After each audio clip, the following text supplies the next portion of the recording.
कहिलेकाहीँ राम्रो काम गर्न खोज्दा खोज्दै पनि नराम्रो भइदिन्छ। यो भिडियोमा तपाईहरुलाई एउटा सानो स्टोरीको बारेमा कुरा गर्नेछु।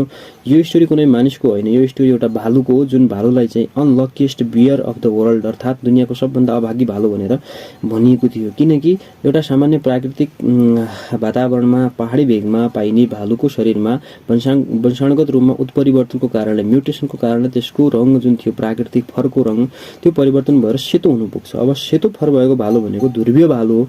यो देखेर चाहिँ त्यहाँका फरेस्ट अफिसर मध्येको वरिष्ठ फरेस्ट अफिसरले चाहिँ उनलाई ध्रुवीय भालु भनेको भनेर चाहिँ सम्झिएर फेरि उनलाई त्यहाँबाट हेलिकप्टर मार्फत उद्धार गरेर रेस्क्यु गरेर चाहिँ ध्रुवमा पठाइदिन्छन्। ध्रुवमा पुगिसके पछाडि त्यहाँ सर्भाइभ गर्न सक्दैन किनकि वास्तवमा त्यो ध्रुवीय भालु थिएन, त्यसको शरीरमा म्युटेसन मात्रै भएको थियो, त्यो पनि फरको रङ मात्रै परिवर्तन भएको कारणले त्यहाँ सर्भाइभ गर्न सक्दैन र त्यहाँ बिरामी पर्न थाल्छ। त्यहाँ बिरामी परिसके पछाडि जब फरेस्ट अफिसरले थाहा पाउँछन् त्यसको अध्ययन गरेर त्यो चाहिँ ध्रुवीय भालु नभएको भनेर फेरि त्यसलाई चाहिँ त्यहाँबाट ल्याएर फेरि त्यसको प्राकृतिक वातावरण पहाडी भेगमा नै लगेर छोडिन्छ।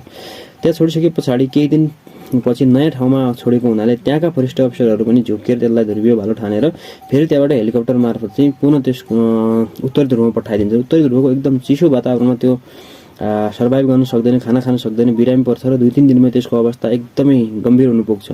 त्यहाँ फेरि फरेस्ट अफिसरहरूले त्यसको अध्ययन गरेर के पत्ता लाग्छ भने त्यो त वास्तवमा ध्रुवीय भालु होइन, गल्तीले चाहिँ त्यसलाई त्यहाँ ल्याइएको हो भन्ने कुरा थाहा पाएर चाहिँ फेरि फरेस्ट अफिसरहरूले त्यहाँबाट त्यसलाई फेरि पहाडी भेगमा फर्काएर ल्याउँछन् र फेरि पनि नझुक्किउन् कोही भनेर चाहिँ त्यसको शरीरमा पेन्टिङ गरिन्छ। पेन्टिङ गरिसके पछाडि चाहिँ उसलाई छोडिसके पछाडि अब त्यसको शरीरको पेन्टिङ चाहिँ 1 वर्ष पछाडि फेरि त्यो सबै निक्लेर फेरि त्यसको शरीरमा सेता फरहरू आइसकेका हुन्छन् र ती सेता फरहरूलाई देखेर 1 वर्ष पछाडि फेरि अब चिडियाखानाका मानिसहरू झुक्किन्छन्। तिनीहरू चाहिँ त्यसलाई फेरि ध्रुवीय भालु सम्झेर चिडियाखानामा हैन ल्याएर राख्छन् र चिडियाखानाको पनि त्यो खोरमा त्यसलाई राखिन्छ जहाँ चाहिँ ध्रुवीय भालुलाई राख्ने गरिन्थ्यो। फेरि त्यसको जीवन त्यहाँ धेरै नै कठिन चुनौतीपूर्ण बन्न पुग्छ। यहाँ गर्नु खोजेको वास्तवमा राम्रो काम थियो, वास्तवमा त्यो भालुलाई चाहिँ सहयोग गर्न खोजिएको थियो, तर स्टडीको कमी र